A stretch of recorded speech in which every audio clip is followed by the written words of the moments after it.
They say when you leave your husband home alone, two things can happen. He thrives in peace, living like a monk, or he creates a disaster so monumental that even the dog files for emotional support. Guess which one I got? 3 weeks ago, I left for a simple work trip. Just 3 weeks. 21 days. My husband, a 41-year-old man, let me repeat that, 41, looked me in the eyes and said, "Don't worry, babe. I'll hang back, game a little, order pizza, keep things chill." And I believed him. Because he's an adult. Because I thought, how much chaos can one man create in less than a month? Well, buckle up. Because the answer is a lot. If week 1 had a title, it would be The Grill Master Awakens. Day 1 was fine. Normal even. He texted me a selfie with the dog, headset on, pizza box in the background. A picture of stability. Day 2? Disaster. Apparently, my husband woke up, stared at our backyard, and decided he was destined to become a grill master. Small problem, we don't own a grill. Never have, but that didn't stop him. He stacked 3 baking sheets on top of each other, drenched them in lighter fluid he found in the garage, shoved them inside the oven, and lit them on fire, inside the oven. The smoke alarm went off for 40 minutes straight. 40.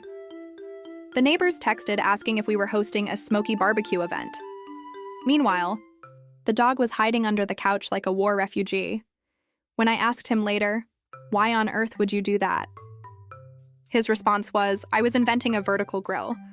You wouldn't get it. It's innovation. Innovation, my foot." The oven still smells like gasoline. By day 4, he had moved on. He discovered minimalist TikTok. You know the ones. You only need 1 spoon, 1 bowl, 1 pair of shoes to live a fulfilled life. My husband embraced it. Passionately.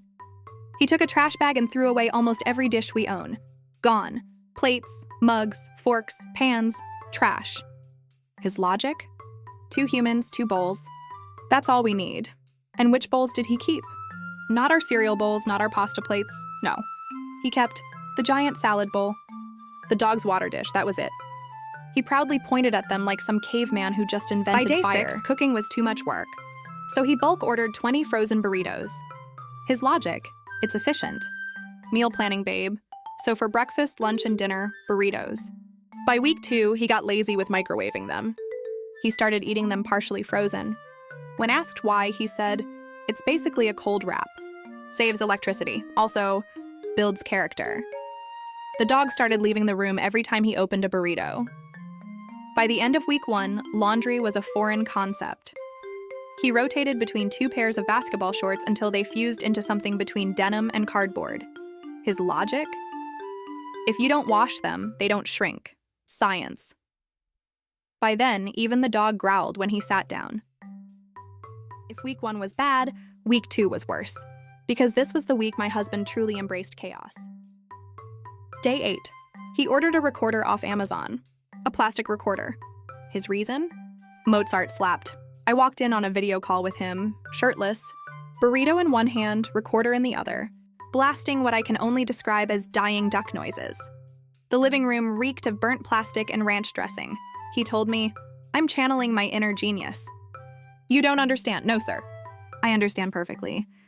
By day 10, he had a system. He called it the burrito cycle. 1 burrito, breakfast. 1 burrito, lunch. 1 burrito, dinner. And a bonus burrito for late-night gaming fuel. He started naming them. Morning Glory. The Night Slayer.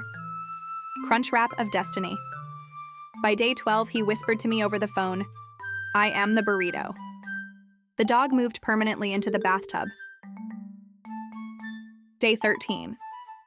A neighbor knocked on the door because the smoke alarm was blaring again.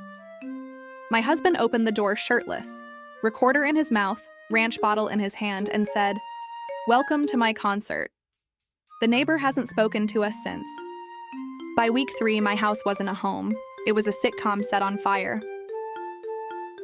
Day 15. He built a blanket fort in the living room, but not a normal fort. No, he used the dining chairs, the couch cushions, and, wait for it, duct taped the TV remote to the ceiling for mood lighting. He started sleeping in there, called it his grill master's den. By day 17, the shorts had become so stiff that he could stand them up in the hallway like mannequins. He did this to scare away burglars. The dog barked at them for an hour straight. Day 19. I FaceTimed him, and he answered with salsa music playing, shirt off, burrito in one hand, recorder in the other, screaming, "The burrito has become me." At this point, I knew.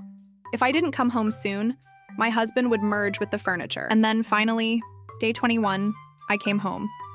The smell hit me first. A mixture of burnt plastic, gasoline, and ranch dressing. The living room was unrecognizable. Blanket fort still standing, burrito wrappers everywhere. Recorder on the floor like a crime scene clue. The dog looked at me from the bathtub like he'd seen combat. And there was my husband, shirtless, shorts fused into cardboard. Ranch streak across his chest, whispering in his sleep, "I am the burrito." I sat down in a cafe the next morning, holding my coffee like it was holy water. The barista asked if I wanted almond milk. I said no.